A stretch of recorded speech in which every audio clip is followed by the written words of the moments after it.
Good afternoon, high noon, everybody. Hello, once again. My name is Tom Zimmerman. I'm Vice President of Sales here at Two's Company, and we're super excited about our host today. And it's a pleasure to have all of you with us today. Just another reminder about about Shindig. Very interactive.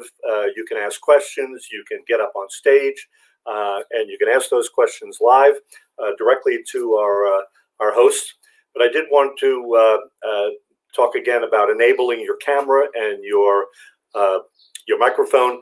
In the upper left-hand corner of this, to the left of the Shindig address, there's a little lock symbol. When you click on that, it will show you if your computer is allowing webcam and microphone access. Secondly, in the upper right-hand corner, there's a little settings gear symbol. Click on that, and you can test and allow your webcam and mic and speakers to be enabled. You may have, if you make any settings adjustments, you may have to refresh your web page, and simply do that by hitting the F5 button on your keyboard. Down at the bottom of the screen, there's a toolbar. The question mark button at the bottom of the screen is probably the most popularly utilized icon. That is for typing questions for our hosts. You can click on that, a little field will come in, and you can type your questions. It'll be sent offline to our producer, and he'll put that right on the screen so our hosts can see it. The other frequently used one is the raise the hand. So you can click on that, and you'll be brought up on stage. You just make sure that your microphone is enabled, or you won't be. Our audience will not be able to hear you. Now, to get started, I'd like to introduce our CEO and President of our CEO, Bobby Gottlieb, and the President of Two's Company, Tom Gottlieb, before we get started.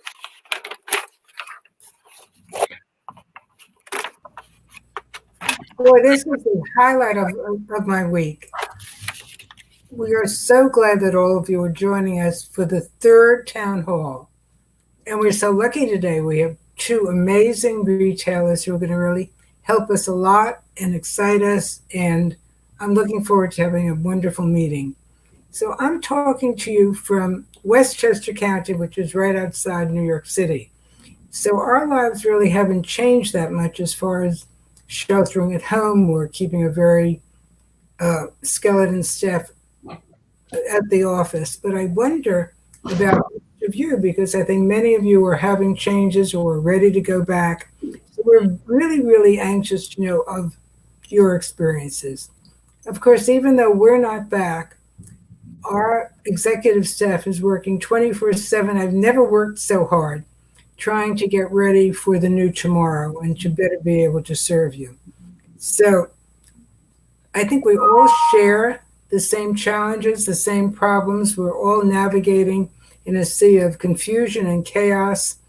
And we are so privileged, really, to have these town halls where we can share and learn and help each other. So, Tom? Hi. Ed? Hey, it's something. Hi, everybody. We're in we're in week 8 of not being normal, or where we used to be, and it certainly is a time where we look back and boy, the old world was really good. And even though we may have been complaining about it or doing whatever, and we're in this kind of strange time, but we're kind of at the same time really enthused about where we can go and what we should do, and we're kind of re-energized in a strange way. I happen to be in our offices today, and we're shipping 2 days a week. Today, we just finished inventory. We're shipping today, and then 2 days a week next week until things start speeding up. And we took our inventory last week, and our warehouse. I could eat my lunch off the floor today. It's so perfectly clean. We know exactly what's where, and it's kind of like going into your house and cleaning out your closet and knowing that everything. So when you do open up, then we feel in control, and are able to serve everyone better. So, as Bobby said, we are. These are really challenging times for us all to try to think about, forecast what the new world is going to look like. At the same time, it's providing opportunities, for us to really sit back and think about where we're going. So we're gearing up for the future, and at the same time, we continue to try to help everyone along and keep our community together. Like Bobby, I think this is an incredible industry. We're so happy that we can offer something or try to offer a platform for us all to share. I encourage you on today, meet someone new, just text someone privately. You can do that. Just press every button. If you just press any button on the screen, you'll learn something new and you'll meet someone new. And I think I love seeing people, even though we all look a little different than we did maybe 8 weeks ago, a little heavier or COVID-10 or whatever. But this is really a chance for us all to hug each other, learn something, meet someone new, and we're so happy to be able to provide this for you. So having said that, I'm really excited to see and hear from our guests today and hear from you. So again, that question button is so easy, and you'll see it pops up right in front of us. So we all get to see the question, and this is going to be a fun time together. So thank you again for joining us. And back to you, Z. Thank you, folks. So let's get started. Before I introduce our guests, I'd like to tell you a little bit about them. Like I said, we're super pleased to have both of them here. First is Kristi Brocato. Now, with only $500 and a ton of ambition, Kristi Brocato began the Basketry in 1995. An idea that was born in a college dorm quickly developed into a blossoming gift basket business. As the Basketry brand continues to grow today, Kristi remains committed to the principles that began her company, which is provide beautiful gifts and make people smile and have a lot of fun in the process. It is this magic that continues to drive Kristi and her entire creative team to make the Basketry a very special place to shop. Welcome, Kristi. Thank you. Next is Alison Dodson. Alison studied fashion merchandising at LSU, followed by 2 years at the Fashion Institute of Technology in New York City. She stayed in New York after college to work for Anthropologie and later Louis Vuitton company, managing such brands as Givenchy and Donna Karan. In 2003, she moved back to Virginia and started A. Dodson's out of her mother's antique store. At first, I had this grandiose vision, she said, that people here needed the luxury brands that I worked for in New York City, before I quickly realized that you don't need crazy prices to have fun with fashion and good taste in the home. We're thrilled that both of you are here with us and joining our town hall to help lead our discussions today. Welcome, Alison. So one of the things I thought might be just good to start with is that some states, I know you're in Virginia, Alison, and Kristi, you're in Louisiana. We've heard that some states are allowing at least soft openings. What do you believe at this point is going to be the mood of the consumer when they come out? So we just opened our doors last week for appointment only. And this week we opened as normal with limited customers. And everyone that comes in is elated to get out of their house. They want to spend money. They're excited. They just want to buy something, mostly masks and things that they need, but also just random stuff that they haven't been able to enjoy. So my customers are really excited. They're still cautious and careful and covered up and 6 feet apart and so forth. But overall, everyone seems to be really happy. How about you, Alison? Yeah, we're on a little different end of the spectrum here in Virginia. We actually were allowed today to open with a lot of limitations. We chose not to here at A. Dodson's because my staff just did not feel like they were comfortable yet. So I really had to listen to them.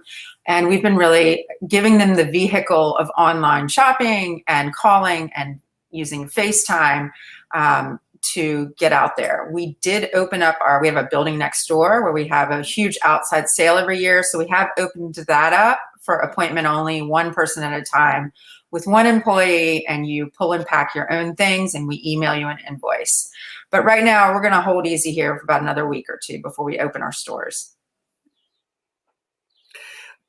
With Mother's Day just behind us, can you share a little bit about how, what was how was the business cycle? I know it's different, but how did it turn out?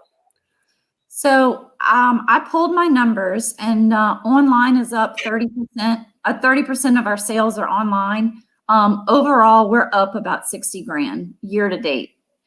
And I really think that is mostly from a successful social media push, digital marketing strategies, focusing on Facebook, Google ads, retargeting. We've never worked harder. I mean, we have physically just beaten ourselves to death, working 12 to 15 hours a day without seeing a single person except, the last week. Yeah, I think we're in the same boat. And I've spoken to so many retailers. The first day I've had off since we closed our doors back in March was actually Mother's Day. Mm-hmm. I almost regretted it because I know I always call them the deer in headlights. It's the man that comes in and just will buy anything at the last minute that you put in front of him. But I had to just take a moment for myself and just really kind of say, we've done everything we can for our customers. But like you, we had our single best month, even with our 2 doors closed, with the internet running. We had our single best sales month leading up to Mother's Day. So I'm really proud of the small team that we have. I can't thank them enough. Without them, we would not still be here. And our customers are just amazing right now. Well, now that you mentioned it, Alison, how is I've heard varied things about staffing. Still, some staff members maybe a little bit reticent about coming out. There's some homeschooling going on. So, I mean, have you had a difficult time in getting your staff, or do you anticipate having challenges in getting your staff back in the store?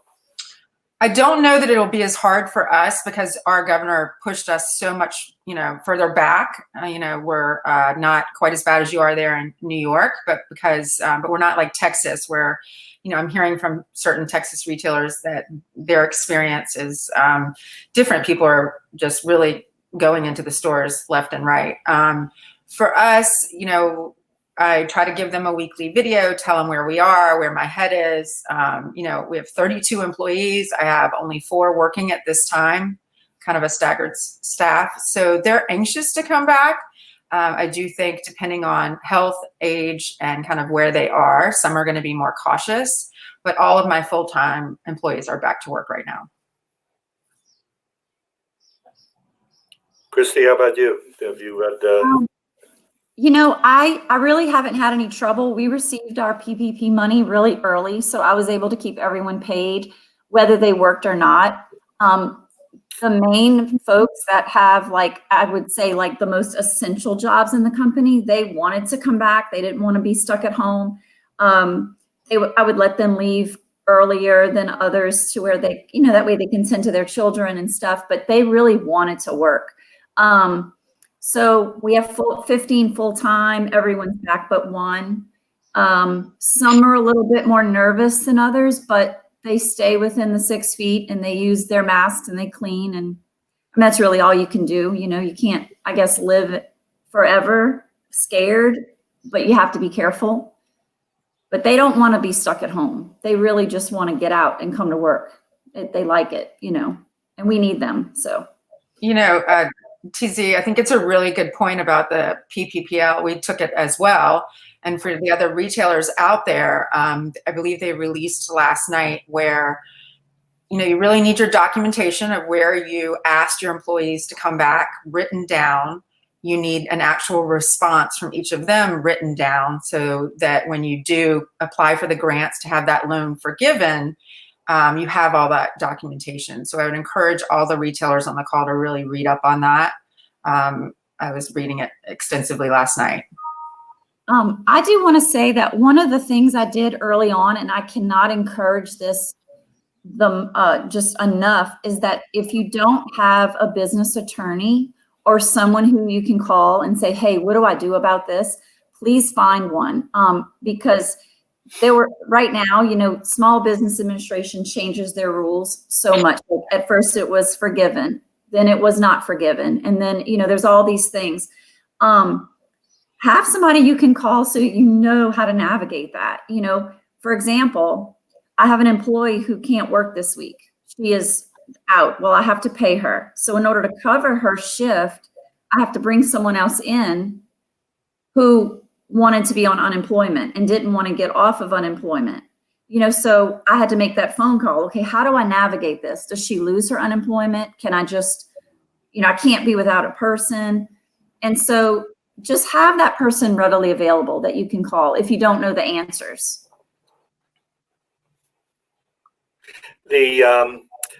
All right. There's a question.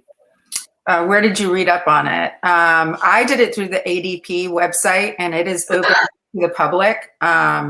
You can read it there, and they have all the notes, and they actually have a great calculator. So it's just ADP, and then you can just type in the PPL on there. Our Small Business Administration here in Louisiana sends out emails constantly. So that's important, but it's a lot to read on. So again, I hired this business attorney. He was $200 a month for a 3-month minimum, which is very cheap. And he just sends me the information as I need it. And my payroll company, ADP, they keep up with it. So that was just one thing I did not have to worry about. And there was a lot to worry about. So I was grateful for that. What's been interesting in these town halls is that when we began them, we thought there was going to be a lot about product. Now there have been some about categories. Everybody seems to need puzzles. I've heard of that many times.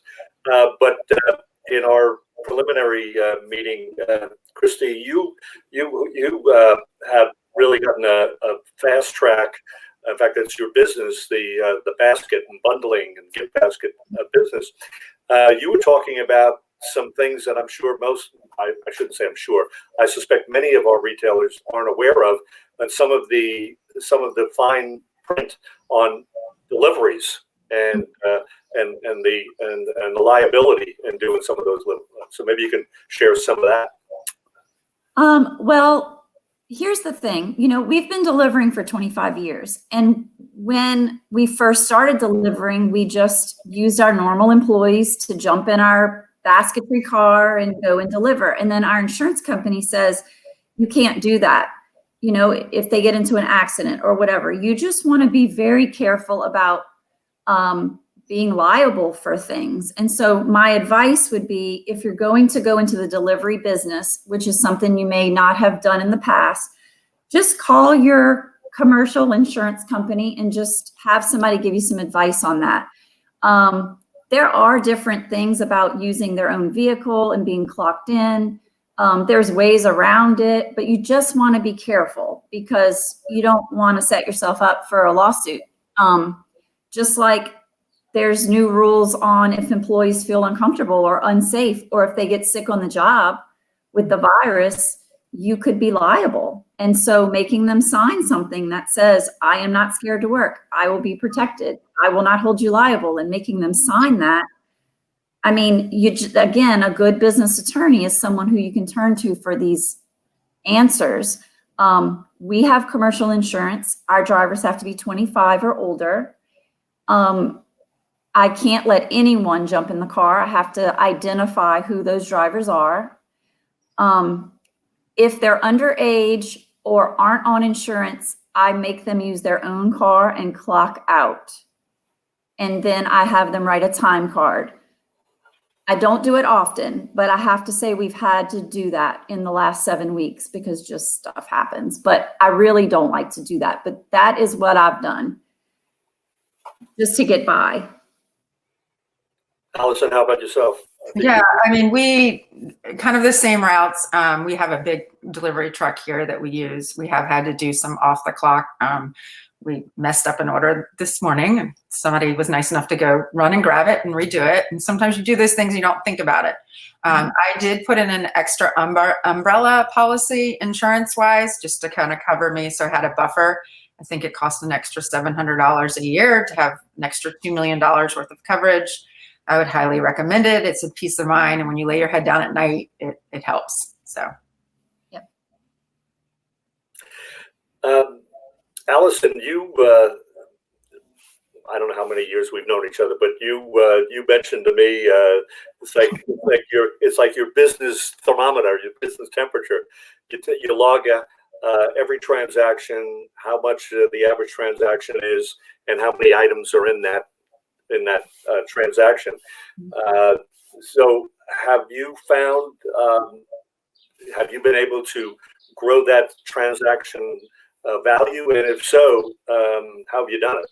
Yeah, it's pretty amazing. You know, I'm a numbers girl. I just come from that world. I can tell you a margin on everything. I can walk out of the two showroom and tell you down to within about $500 what our bill is before anybody even prints it. So I'm kind of a geek like that. But I love the numbers of knowing like what's on the ticket. Is it apparel? Is it gift? Is it one piece of apparel along with one gift always? And so 98% of our business carries both sides. So a ticket out of here has a piece of apparel, and that includes anything from jewelry to socks to actually garments you might wear on your body, and something from our home side. So I think that's a really interesting model that we've put together here, a true lifestyle store. But in saying that, before, you know, it's about $43 average when our doors were open per ticket that goes out.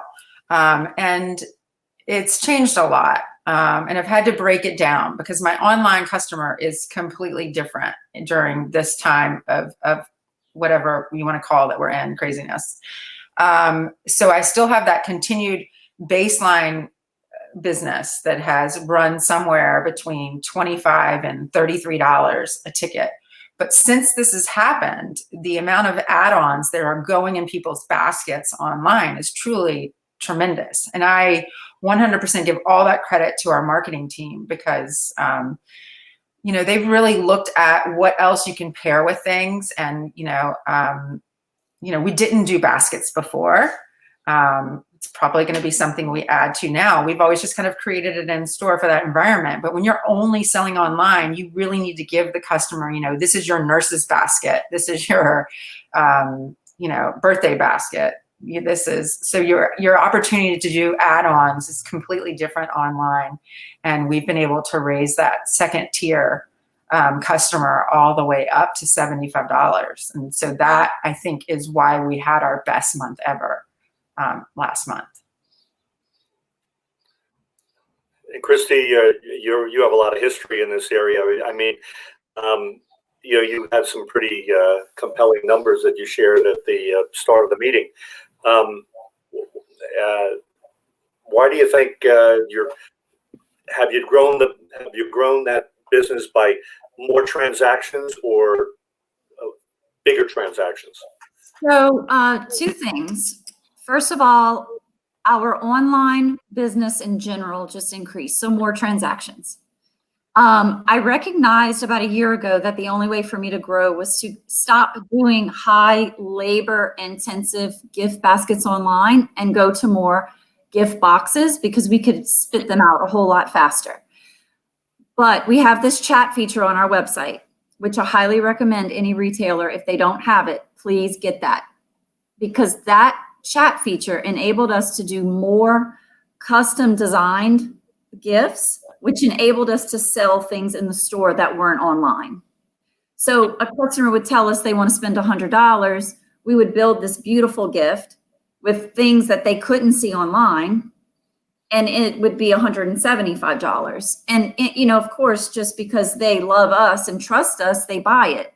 So that chat feature, and also because the chat feature also allows all your chats from Instagram and Facebook to come through the same platform.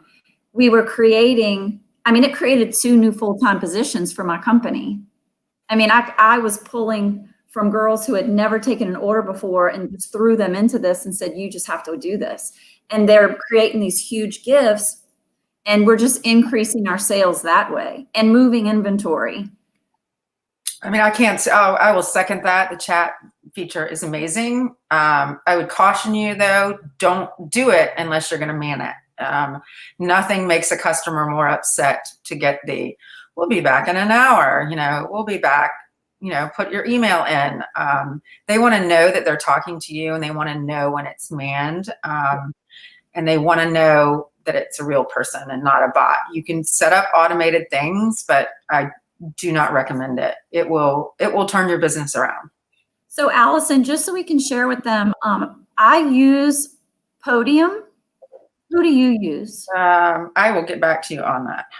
Because we just got a new plugin. Let me ask our people. So Podium is, I want to say about $200 or $300 a month, the last I checked, and it's worth it. But if anyone has any other great chat platforms that they use, I think we can add it like in that little chat feature we can share. But it definitely made a difference. I think we have a question coming in from the audience. Hi, Bailey. Yeah, it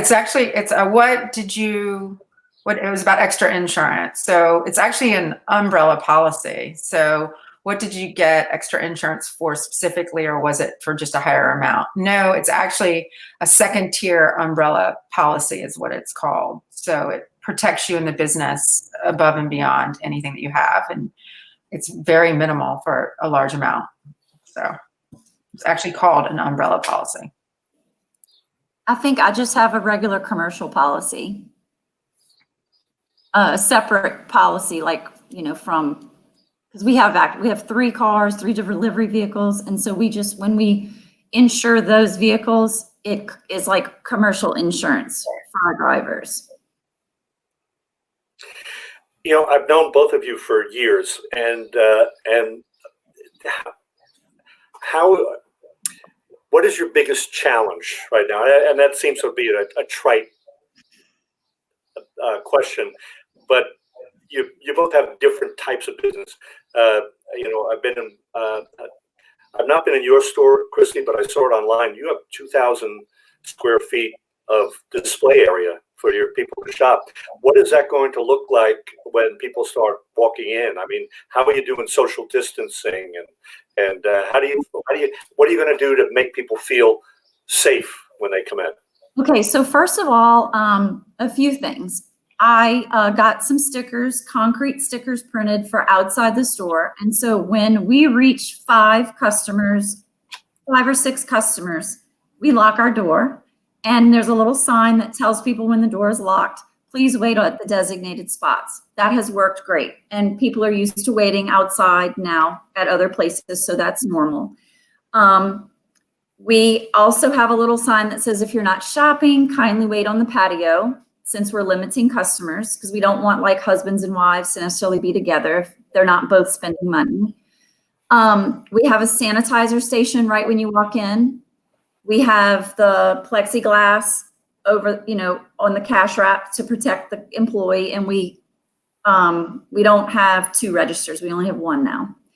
And then to wait to check out, we have the same designated stickers for 6 feet. And then we wear masks if we're actually helping the customer really close, or if you have to get within 6 feet, we have masks to wear. And so far that's working great.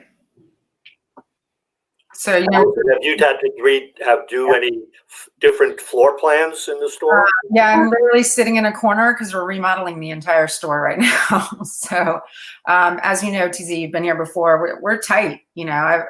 We think about a wheelchair. We don't think about 6 feet of space for personal space. So we've had to redesign everything we're doing.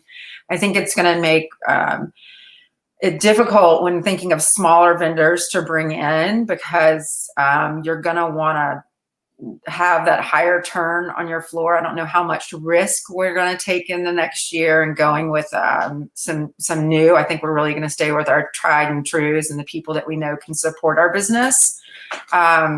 So yeah, it's going to be a challenge. We're working on it right now. Here's a question. Hi, Ellen.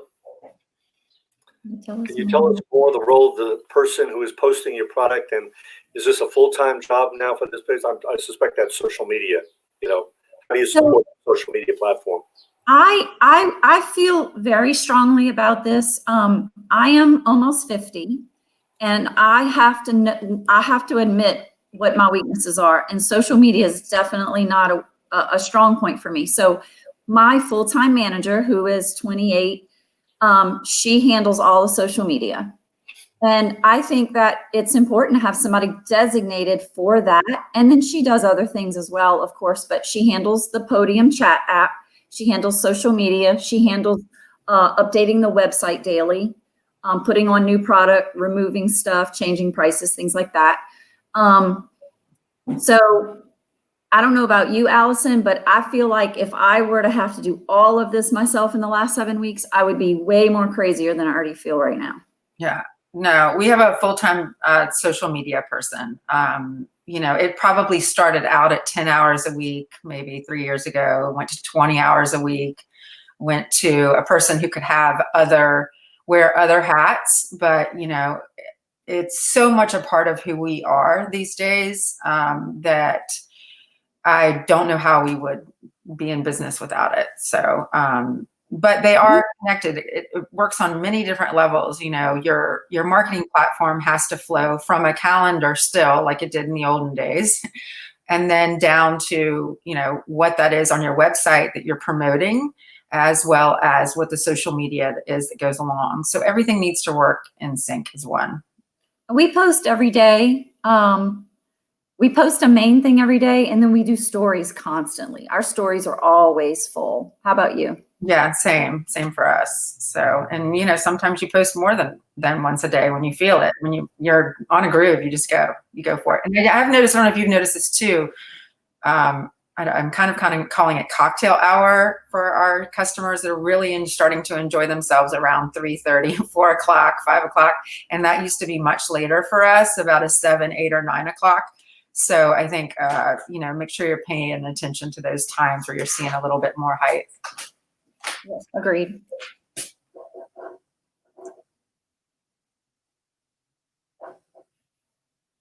How many posts per day? How many emails per week? One more time. Can that pop back up? Okay. How many? Yeah. How many? I'll say this. During the last 7 weeks, we have not sent an email because we have just been so inundated with sales and working from 7 a.m. until 9 p.m., 7 days a week, and literally just handling what was in front of us. We just didn't send an email out. We are going to start back this week doing that. We send an email out for sure once a month, sometimes twice. But if I do more than that, we get a lot of unsubscribers. So most of my marketing has just been focused on social media, Instagram and Facebook, because we can post as much as we want. People don't get sick of seeing it. Mm-hmm. Yeah, for us, we try to do an email each week. It's a little hard during these times to kind of know how to be you want to be just incredibly sensitive. We sent out one 2 days ago, I believe, that talked about that we're choosing not to open today. But every time we send it out, we use Klaviyo as our platform, and it takes a lot of work to set it up, but it's well worth it because we email our customers for abandoned carts. We give them a thank you after their second order of an additional 10% off their next order. So we have a lot of, I would call, remarketing tools built into our emails. But overall, sending a bulk email that goes to people, we try to do that once a week where we're dividing our email list. We have about 50,000 on our email list. So we're shipping all over the country, and you want to make sure that you're not just sending a blanket to everyone. But you have to think every time you have an email that goes out, that's, you know, it's an automatic $10,000 for us. You just want to make sure that that open rate stays really high. Yeah.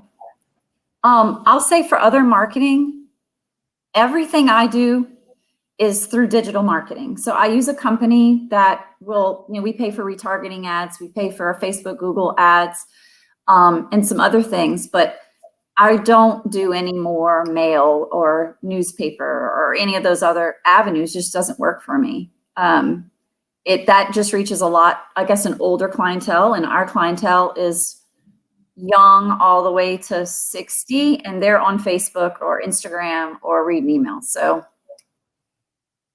it's funny, we're about the same age, almost 50 here too. And, you know, 60 becomes younger and younger every year. But same thing for us. You know, we do 1 to 2 mailings a year, and people really look forward to it. We just do a plain postcard that goes out, and we have it at, I think, a 4x or 3x5. So we max how many are up on a page and what the postage is, because it's your lowest postage. And it's just a postcard inviting you to either 1 or 2 events. And we really just kind of try to kick the season off that way. But we've done that ever since we opened almost 18 years ago. So I think we've built a clientele up with that I don't ever want to ignore. People put it on their fridges. It's very branded with our logo.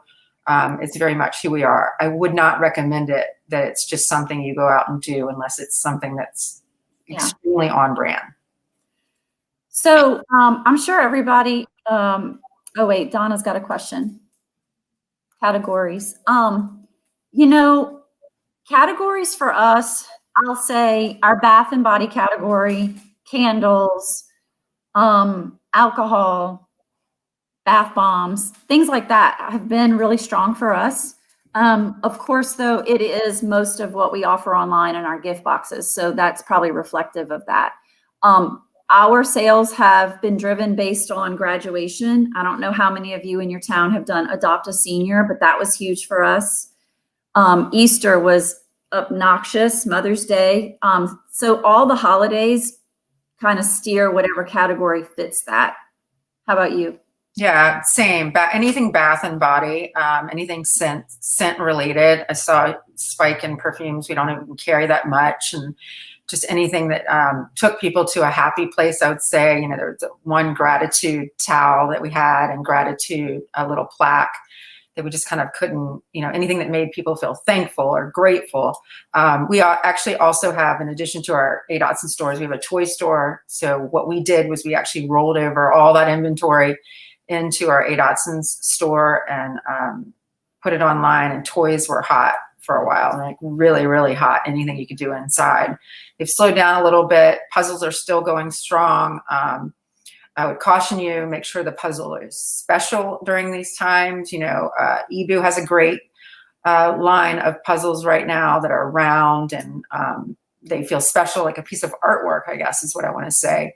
Anything about New York City, because we all just, you know, I think our hearts are just with them and everything that they've gone through has been a hot seller for us. Anything that reminds you of where you're from, or you know, that reminds you of home, or last time you were at someone's home has been really hot for us.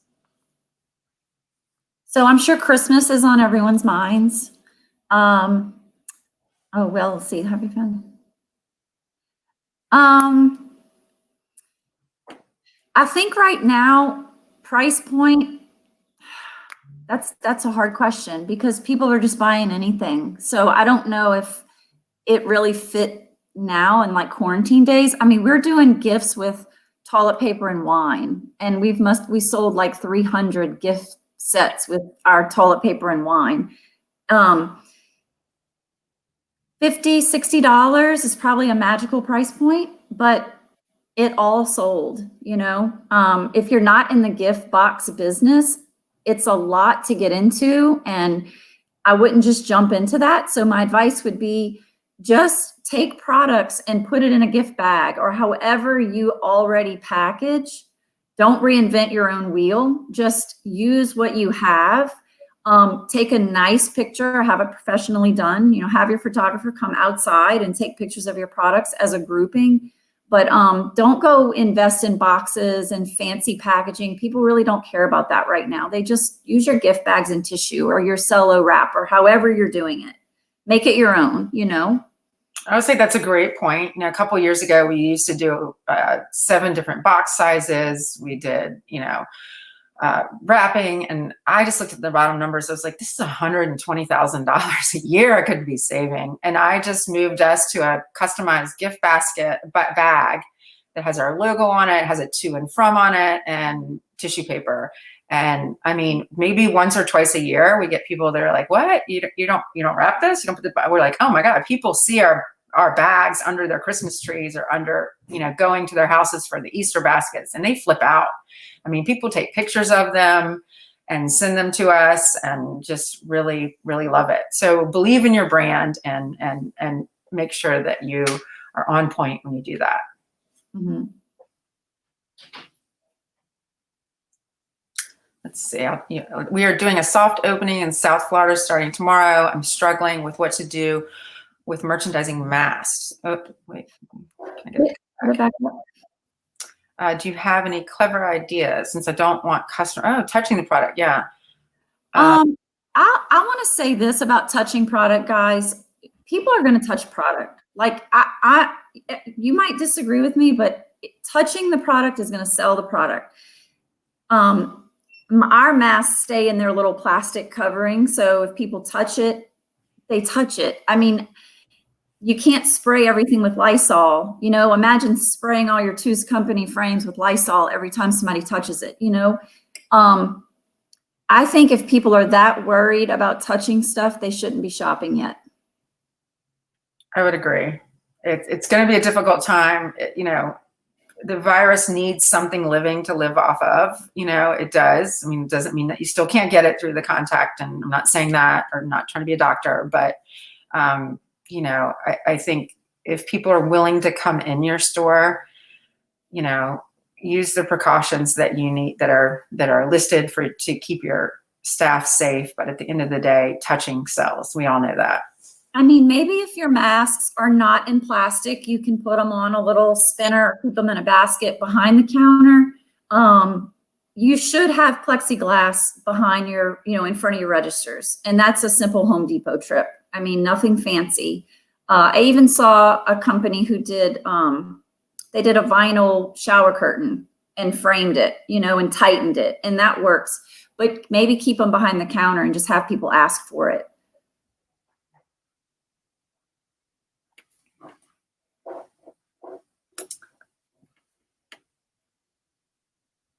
Can you guys suggest any good marketing companies, someone who you trust and worked for social media and remarketing tools, the do's and don'ts?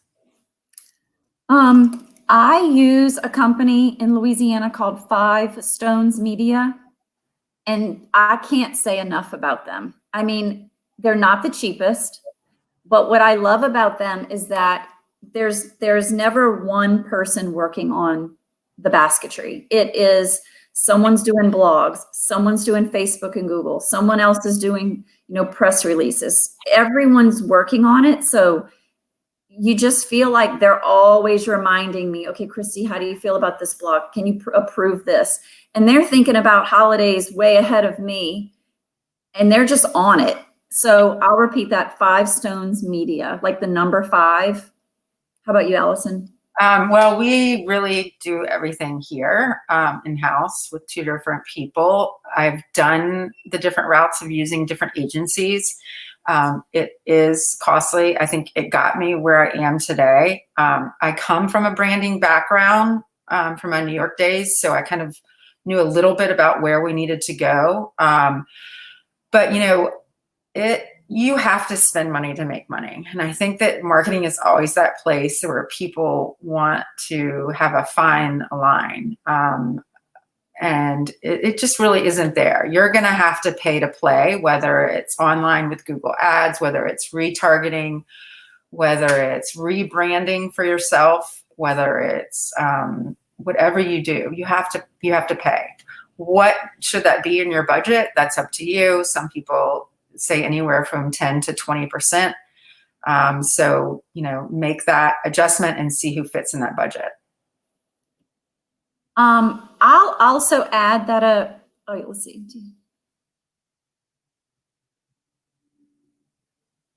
Do you have custom boxes or packaging for your online purchases to stay on brand? Go ahead, Alison, you can answer that. No. So shipping is another place. I mean, while you don't have the employee that's there, that's, in front of the customer selling the product, we do free shipping. So, we do not. It is something we've looked into. The cost is really high, and maybe one day we will, and we can figure out how to do it at a better rate. I mean, everything that we send out, we gift wrap with it has our sticker and our packaging. So when they open the box, they'll see our brand, but the box is not branded. We just use Uline boxes or a local box company, and we use FedEx.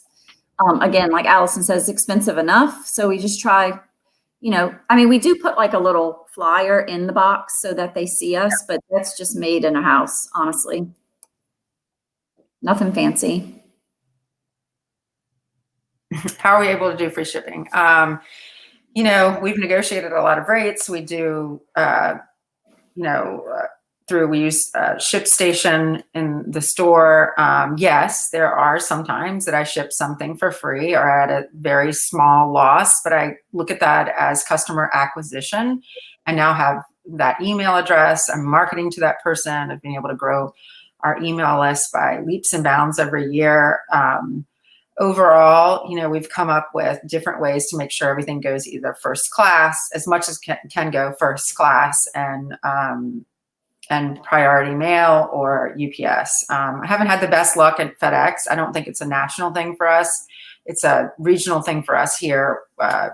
One of our hubs is not run very well by our contractor, so we haven't had the best of luck. But we have everything down to, 3 boxes in priority, 3 bags that go out for first class, 2 more other small boxes that go out first class, and then I think 4 boxes that go out UPS. So we've done a lot of numbers and run it and crunched it every which way to China.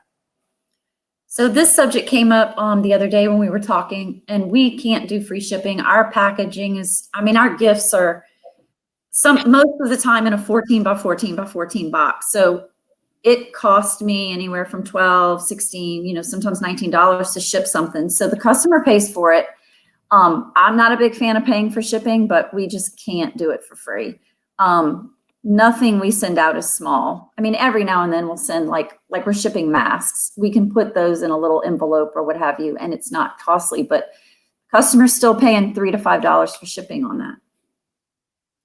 Now, we don't do any expedited shipping or anything. It's at our own leisure. The free shipping is at our rate whenever it goes there. So that is one thing. You can pay for priority. You can pay for, FedEx, for UPS ground. You can pay for it to be expedited. We do not cover that in any way, shape, or form. So Mary, I can answer that. Our online prices are different. Are the same as our in-store. So we don't charge anything different online. If you buy a gift when you come in or you buy a gift online, you're seeing the same product, same price. I have thought about increasing prices online, but then a lot of customers who are local will see that and think, why would I go online? And I really need people to go online right now because obviously, we're not seeing the people in the store as much. Yeah, it's the same for us. We're fully integrated on Shopify. It's our new POS system, as well as our online platform. So everything's the same.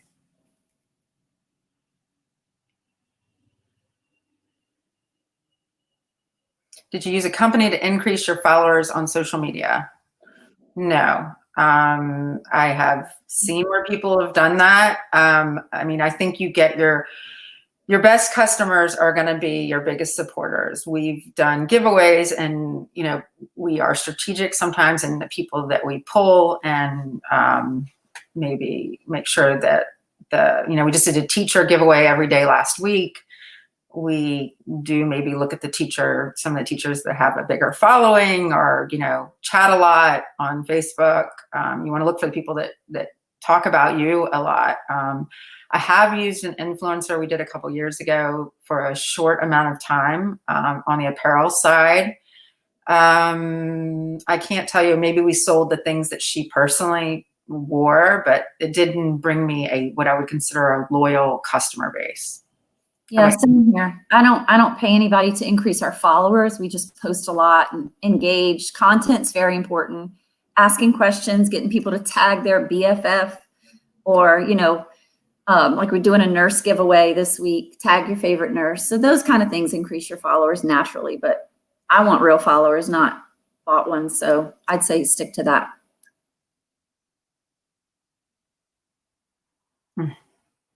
Wow, I'll take this one. What are you doing differently to sell clothing, jewelry, and scarves? Jewelry hasn't been that hard for us right now. It's moving, maybe not quite as fast. Apparel is, it's just no one's doing it. Let's face it. What are you guys all wearing on this call on the bottom half? It's just pants and bottoms aren't moving. We did do a cute little Zoom feature for, what are you wearing on Zoom? But I think it's just a sign of the times. I do think the minute the doors open back up and people have a reason to go somewhere, I've heard that from customer after customer. I want to buy apparel, but I have nowhere to go to wear it. I think the minute they have it, they will. So you might see a little bit of a quick end squeeze, but I feel for you because you want it out the door before the next season comes around. I do too. So, it might go on discount. So, I'll tell you that our scarves are moving because we're using them as masks. We did like a little video where you can kind of wear it like this and pull it up, and also wear it and crisscross it in the back and tie it up here, and that was really cute. Same for us, clothes are just kind of sitting. A really good friend of mine has been posting like every day and just like delivering, and she's killing it. But she's an only clothes, so she has time for that. We're just focusing on gift right now.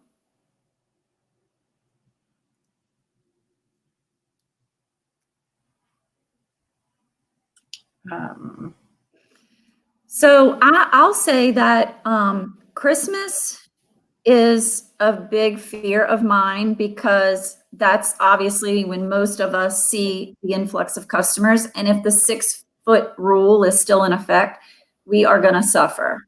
Our business is going to be online. So if you don't already have a really good, strong online presence, you got to get straight with that. You need to get with your digital marketing company or people who know that world and just start adding stuff to your website. And I can tell you that our budgets are really small. I am not going to be spending the money that I was spending before just because you got to plan for the worst, but I also want to place orders for later ship dates in case things open up because I don't want to get stuck not getting product. So it's a really tough question. I would like to hear what other, what are other people thinking? Yeah, I think we're on the same route. It's, I canceled a lot of Christmas, just kind of going back to the drawing board. We're pretty big planners here. We have it all up on a wall, and it's, just kind of goes back to my New York days of forecasting. And I ripped it all down and started anew last week because I think we're still going to be creating gift baskets or bags or something of that sort. So I need that base product that's kind of, almost, I don't want to call it off price, but deeply discounted. So I can take a lot of margin on it, but people can feel like they got a bang for the buck. So, we're building those and really making them so you can buy right off, but we're using merchandise that we have, in store. Christmas for me, I think it's still going to be about a gratitude Christmas is kind of the way I'm looking at it. We're going to be really thankful to be together as families again, even if it's not 40 people, maybe it's the 20 of your closest family members together in smaller groups. So I think that's going to be a big push. I don't know that we usually do like 10 to 12 trees in our store. I'm not planning on doing that because want to be able to walk and have the space in between everywhere in the stores. But Christmas is going to be, from what I'm hearing from a lot of the vendors, there aren't going to be a lot of, there's not going to be a lot of reordering, because they're also realizing that we as retailers feel this way. So, lean into your stronger retailers like a Two's and see what they have and be honest, and they'll be honest back with you. So.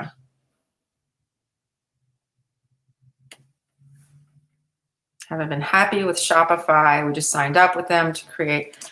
Do you use QuickBooks POS? They interact very well. So I consider myself somewhat of a small business POS connoisseur because I've gone through all of them. So we started out with QuickBooks POS. I went to a Magento website. I've done the QuickBooks website. I've done, we just did Lightspeed. We just came off of that one. Now we are fully integrated in Shopify. I would highly recommend whatever you use that you fully integrate the two systems. A lot of people will sell you a plugin. It is not a way to run your business in the digital age if you are truly going to get into the online business. And I'll give you a couple of reasons why. TZ knows this. I've been working really hard with a lot of upper management vendors to create a thing called Product Fastlane, so you can download as much of your vendor information directly into your POS system. I think that's where we're going. I think the last 2 months have really shown us that we need more and more information from our vendors, because it's hard for us to sit there and write all these descriptions and get all the box sizes and type it in. We need to be able to literally dump it into our POS systems. And that POS system needs to just talk directly to our website.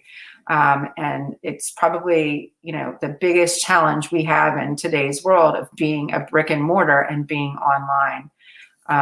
So I would highly recommend that you go that route. Shopify does interact with QuickBooks for if that's how you want to run your accounting. But having a plugin in today's world, get yourself off of that in the next year or two. So I use WooCommerce as my website host, and I use QuickBooks Point of Sale. There's challenges with both. I'm not a crazy QuickBooks fan. I think it's great for financial, but it's a really pain in the butt for what I do. I do want to say that I talked about this the other day, but fraud is going to be something that we're all going to have to pay a little bit more attention to.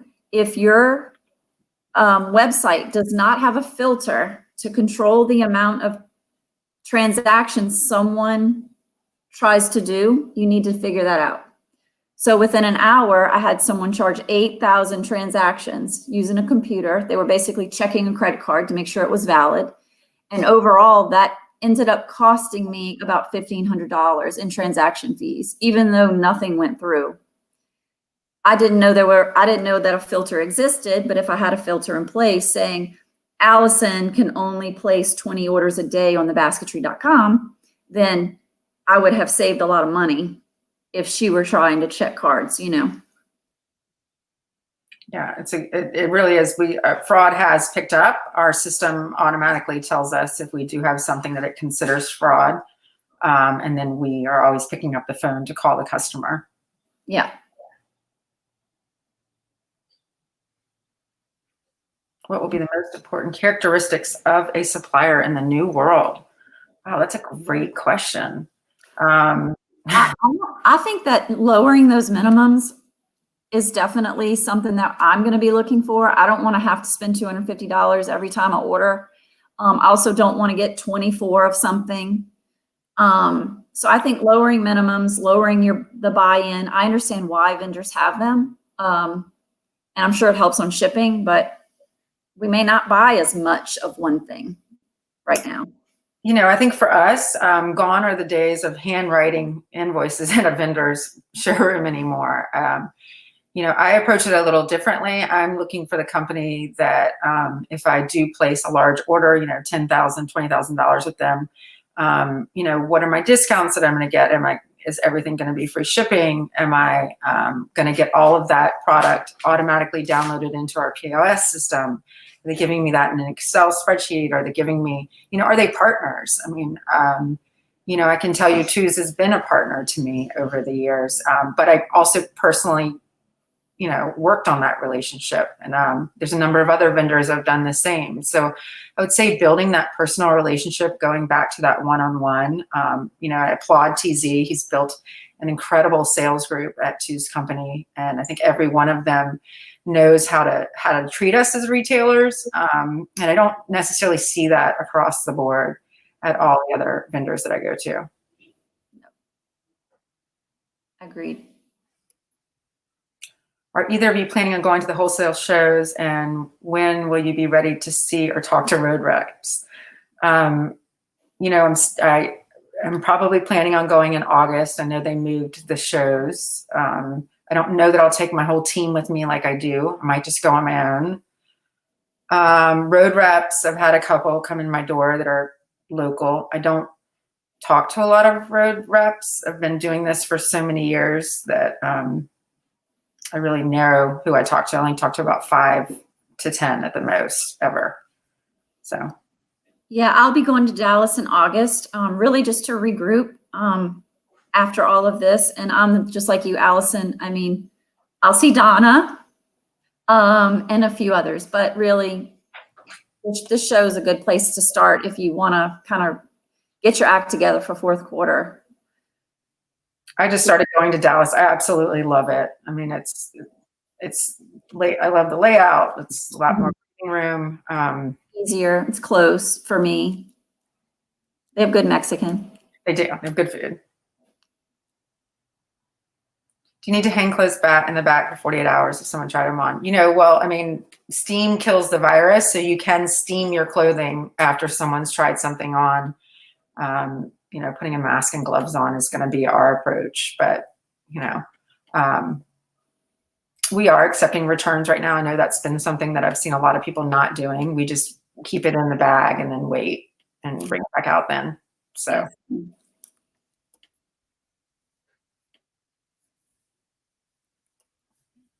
Do you think now that your business model will shift from store to now online, where your store becomes secondary and your main focus is online and social media selling? Wow. Yeah, this is a tough question for me because I actually just closed one of my retail doors last August, I believe. And I'm super thankful that I did for that exact reason because, first of all, I'm a mom of 4, so I wanted to just kind of slow down a little bit. But I don't know that I will ever, it's such an experience when you walk in our store, and I'm sure so many of the retailers on this call, it's the same thing. I have put my life into these displays. We have someone who just does that. That's her job. I can't imagine ever taking that job away. People are so happy when they walk in and see one of her displays. So no, I think it might run itself at a 50-50, but no, I don't see us just going to one place. Yeah, we definitely won't. Our store is special and unique, and we've watched people grow up, and they've watched me and my kids grow up, and you can't take that away. And that is something the big box stores can never give you. So I hang in there. It's going to get better. If it's not good for you now, it'll get better.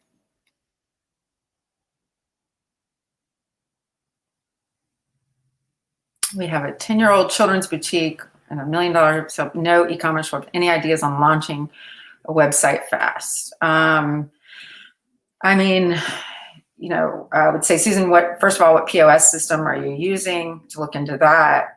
Because you obviously, if you want to do it fast, you want to have something that's going to pull that data directly from your POS system to a website. So that's going to be kind of the first route I would go down. And then, I would look into someone who's done other small boutique websites and had some success. I'm more than happy to share my guy with you guys. I can put it here, or I don't know how you put it, but I can share our guy that's kind of built ours for us, but he's more of a Shopify expert. But you really want to, if you want to do it fast, you've got to have where that it pulls directly from your POS system.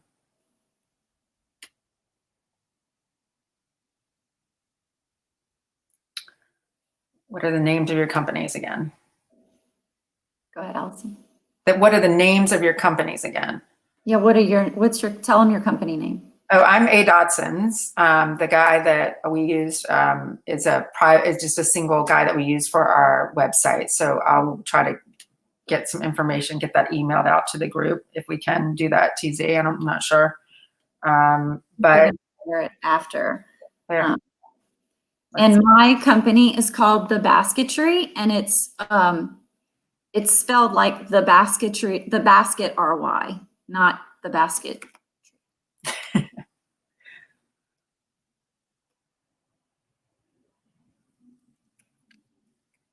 Ours, can you give us your Instagram names? It's A Dodson's, ADODSONS for us. Our name of our store. The Basketry.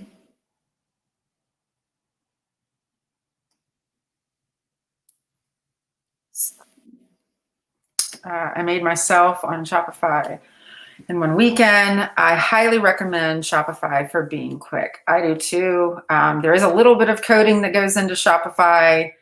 I'm almost 50 years old, people, and I taught a lot of it to myself. I stay up at night and find better ways every single night to make it just a little bit better. We're actually going to relaunch our website. Like, I've been having that much fun, so we're going to relaunch another one. So.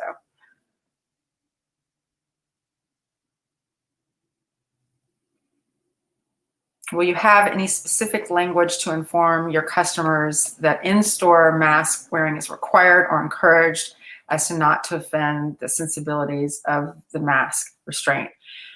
Nordstrom's did a great job of it. I would go on theirs. I mean, we're kind of copying and pasting from that one. Each state is different. I think you have to do what's best for you at your front door and never, ever feel like you have to take a step back from who you are. It's going to be tough. There are going to be people that are going to challenge you as they have on the phone already with our doors being closed. You know, why aren't you open? I can't believe you're not open. Don't you know I want to spend? I just want to try on shoes. I just want to do this. But you have to do what's best for you. You guys are incredible.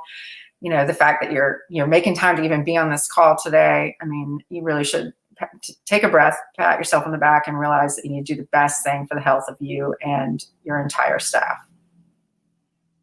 I second that. I think it's how you say it too. I don't use shopkeep. No, I don't use shopkeep. Sorry.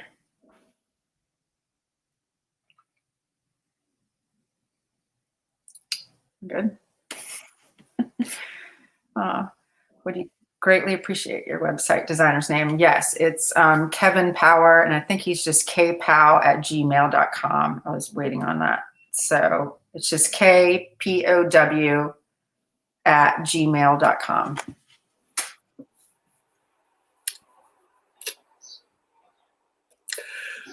Well, that was wonderful.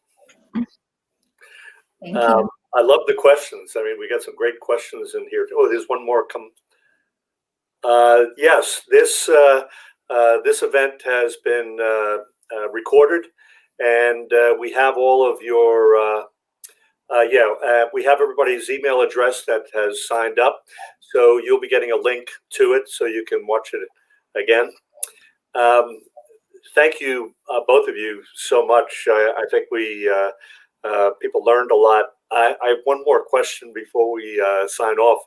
First of all, I'm happy that both of you are planning to go to Dallas and Atlanta, and I wish you would stop mentioning that your age, because 50. Where's 2TZ? Yeah, 50 is the new 35, and 70 is the new 58. Yes. All right. The last question. You've, through this process, I'm sure we've learned a lot. I'm sure we've made some mistakes, but what short-term things that you've learned that you feel are going to be an integral part of your business going forward? Alison, you want to answer that, or you want me to go? Go ahead. So I have learned that I can work with less. So my payroll will be much smaller. I can also say that my packaging is going to be less. What Alison mentioned earlier about all that money you spend in packaging, that is going to be way less. I'm going to keep it simple, stupid, but also make it, keep it pretty and just work with a little less. And I've also learned that in order for me to grow, I have to create gifts online that have to be faster. So what I used to do in the gift basket world has to look different, or Kristi is going to bury herself, and that can't happen. Yeah, I mean, I would say that I've always known I was strong. I didn't kind of know I was this strong. Same. I think we will look at payroll differently forever and ever. I think the loyalty of our customer base, while I always knew it was there, the people that have bought from us once a week, I will definitely find a way to go back and just a gratitude bucket. This Christmas will be beyond full. I've already started it where I've just sent, just as many thank yous as I can to those people who have been just supporting us during this time. I will never be the same after this. TZ, I told you on a call the other day that, at my age, I don't want to go into debt again. I worked too hard to build this business up to be where it is. And I don't want to go backwards, So I'm just really thankful that we're able to make it to this point. Well, as entrepreneurs, and certainly during this pandemic, you certainly realize how deep your reservoirs are. That's for sure. For everybody in the audience, thank you so much for attending this town hall. We'll be emailing you, as I said earlier, a link to the recording. And we'll also be asking you, providing a form to gather your social media pages.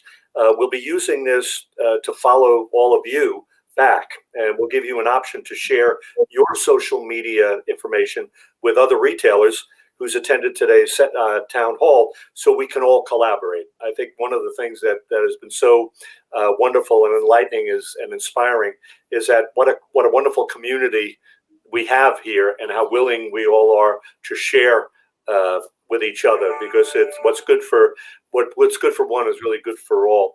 And we'll hopefully with this platform be able to get ideas and share those ideas about all the amazing things that we're doing during this time. So Alison, Kristi, thank you so much.